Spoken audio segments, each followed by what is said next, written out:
খুনি হাসিনার বিচার, জুলাই সনদের আইনি ভিত্তি, গণভোট আয়োজন সহ আজকের ঐতিহাসিক আয়োজন উপস্থিত বিপ্লবী ছাত্র জনতা, সালামু আলাইকুম ওয়া রাহমাতুল্লাহি ওয়া বারাকাতুহু।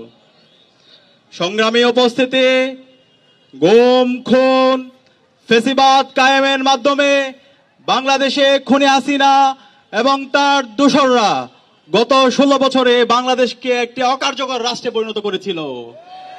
খুনি হাসিনা এবং তার দোসররা জুলাই বিপ্লবে আমাদের 2000 ভাই বোনকে শহীদ করেছে, আমাদের 40,000 ভাই বোনকে গাজী করেছে।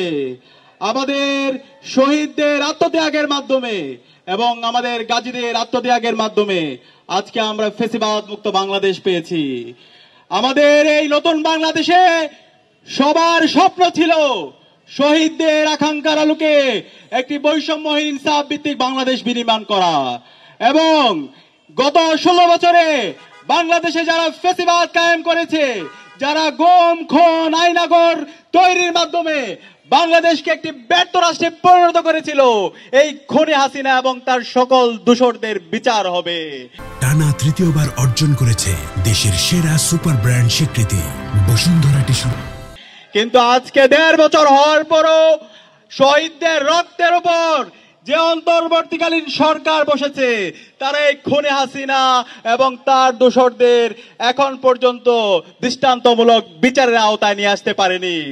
আমরা অন্তর্বর্তীকালীন সরকারকে জিজ্ঞেস করতে চাই, গত 1.5 বছর জুড়ে আপনারা কি করেছেন? যে ফ্যাসিস্ট লীগ এই দেশ থেকে পালিয়েছে, খুনি হাসিনা এবং তার দোসররা এই দেশ থেকে পালিয়েছে, তারা কিভাবে এই স্বাধীন বাংলাদেশে আবার নতুন করে ষড়যন্ত্র এবং চক্রান্ত করার সাহস দেখাতে পায়? আমি আজকে এই ঐতিহাসিক সমাবেশ থেকে সারা দেশের মুক্তিকামী ছাত্র জনতাকে অনুরোধ করব, এই খুনি হাসিনা এবং তার দোসরদেরকে সমূলে উৎপাদন করতে হবে। বাংলাদেশে খুনি হাসিনা তার দোসরদের নিষিদ্ধ আওয়ামী লীগ, ছাত্রলীগ, যুবলীগ, তাদের রাজনীতি 5 আগস্ট ক্লোজ হয়ে গেছে। বাংলাদেশে আর এই খুনি হাসিনার রাজনীতি চলবে না। খুনি হাসিনা এবং তার দোসররা বাংলাদেশের স্বাধীনতা সার্বভৌমত্বের জন্য হুমকি। এদেরকে যেখানে পাবেন সেখানে তাদেরকে থানায় দিবেন, তাদেরকে জেলে দিবেন।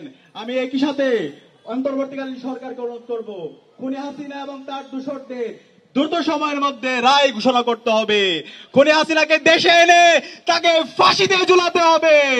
খুনি হাসিনার যত দোসর আছে বিশ্ববিদ্যালয়ে, অ্যাডমিনিস্ট্রেশনে, বিচার বিভাগে, উপদেষ্টাদের মধ্যে যারা ঘাপটি মেরে বসে খুনি হাসিনার পারপাস সার্ভ করছে, তাদেরকে বিচারের আওতায় নিয়ে আসতে হবে। আমরা একই সাথে সতর্ক করতে চাই, আমরা অন্তর্বর্তীকালীন সরকারের মধ্যে দেখতে পাচ্ছি তারা খুনি হাসিনাকে খুনি বলতে ভয় পায়, তারা এই ফ্যাসিস্টকে ফ্যাসিস্ট বলতে ভয় পায়, তারা এই সন্ত্রাসীদেরকে সন্ত্রাসী বলতে ভয় পায়। আমরা স্পষ্ট ভাষায় বলে দিতে চাই, যারা খুনি হাসিনার প্রতি সহানুভূতি দেখাবে, তারা খুনি হাসিনা তো এই দেশ থেকে ভারতে পালানোর সুযোগ পাইছে, আপনারা এই দেশ থেকে পালানোর সুযোগ পাবেন না।